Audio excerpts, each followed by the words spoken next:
let me finish off Four Fists, and then maybe I'll come back later and think about the stories in general that have been in the Flappers and Flossers collection. So yeah, we have our fourth fist. He's had his three previous, which we do get recapped at the very end of the story, of him in school getting hit for being kind of a selfish little twit, for being snobbish in his college days, for being selfish, desirous, lustful, coveting another man's wife, trying to seduce that other man's wife, and being kind of punched to and waking him up from his own selfish desires. And now the fourth fist, which has got to be probably the most unrealistic fist of the lot. The one that at least my initial reaction here is definitely bullshit. Which is he's working for a big Wall Street type titan who, at the beginning of the story, we're told is like, oh, he was above board. He was always, doing things. He wasn't corrupt and stuff like that. He was, and he had a Herculean frame, which I think is also supposed to be kind of the honor and the heroism of someone like Hercules. And he gets called in and says, like, you haven't done any outside work. Like, you've been in the office for 10 years, but you haven't done anything outside. So I'm going to send you off and give you basically, it seems to be a test. I'm going to send you to the Southwest, where we're buying up these farmers' ranches for basically a job thing for oil. And only a couple of these ranches have confirmed to have oil on them, but we want to pick up the rest because they might have oil on them, and it's key to our interests. So you're down there to basically do the final thing. You sit down there and you get all these farmers to sign the contracts, ranchers, not farmers, ranchers, to sign the contracts. And he goes through. Everyone seems to have kind of given up. They basically, the implication is they basically been kind of legally maneuvered into this. Maybe they bought up all their debt or something like that. Basically, they can't hold out. The farmers don't want to sell, but the implication is there's been stuff done. And indeed, when their leader, the guy who, the final guy, Hamill is the guy who's kind of running things in the Southwest for the big business mogul, who is Peter Carhart is the dude. And the guy that he meets is Mr. McIntyre, who is he's sort of the guy that all the other farmers have looked to for leadership. And he's like, when I found out it was Carhart, I gave up because I knew it was just too big. You guys were going to crush us.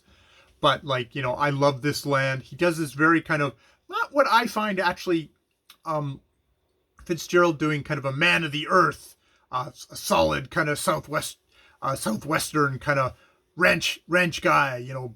Got clear eyes, bred from the kind of the plains of the taking on the plains of this country. Is it plains? I don't know.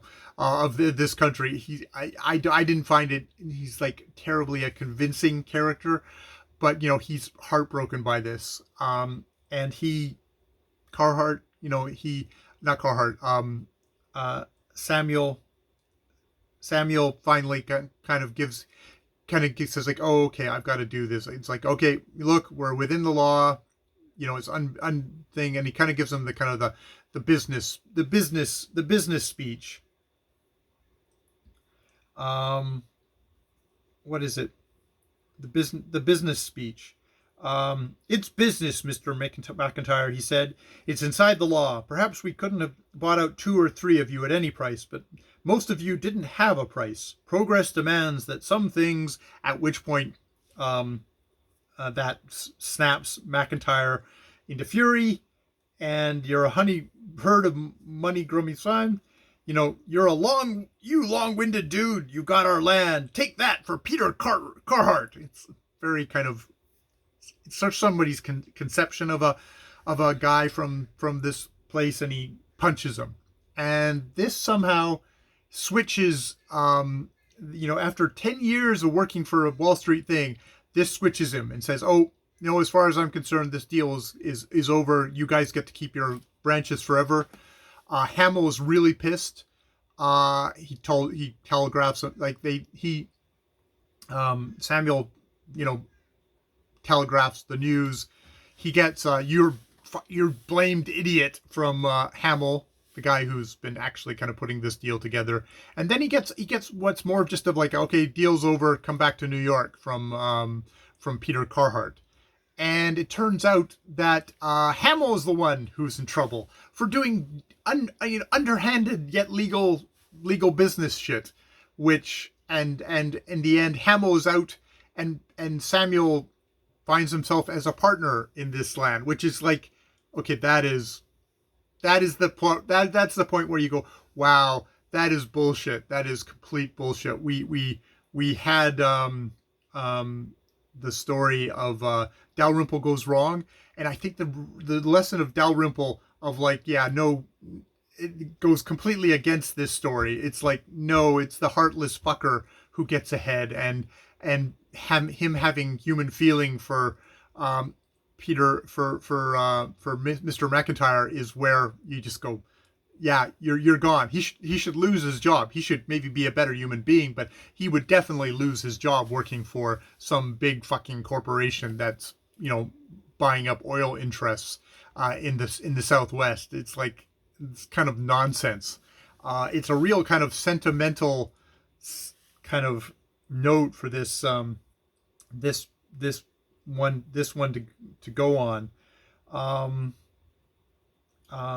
Yeah, it's like people talk of the courage of convictions, but in actual life, a man's duty to his family may make a rigid corpse seem selfish indulgence of his own righteousness.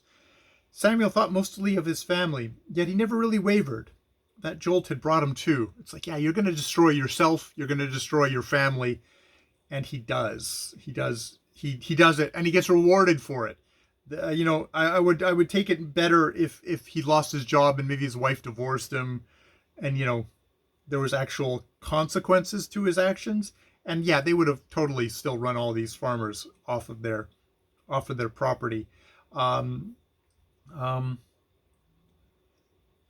He says there's no cad like an old cad, and that sometimes just before making a decision, it's great help to stroke his chin. The reporters call it a nervous characteristic, but it's not that.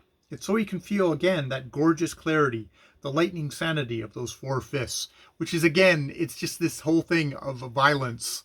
Hard sock to the jaw is what's gonna teach you a lesson. It's like, no, that would probably just make you pissed off and have the guy arrested for assault as well as taking away his farm. Yeah, I'm not, at least my initial reading of Four Fists, very impressed by this story. All right, I will leave it there, and yeah, maybe I'll come back and try and do an overview review of Flappers and Philosophers. We'll see how that works out. All right, more videos later.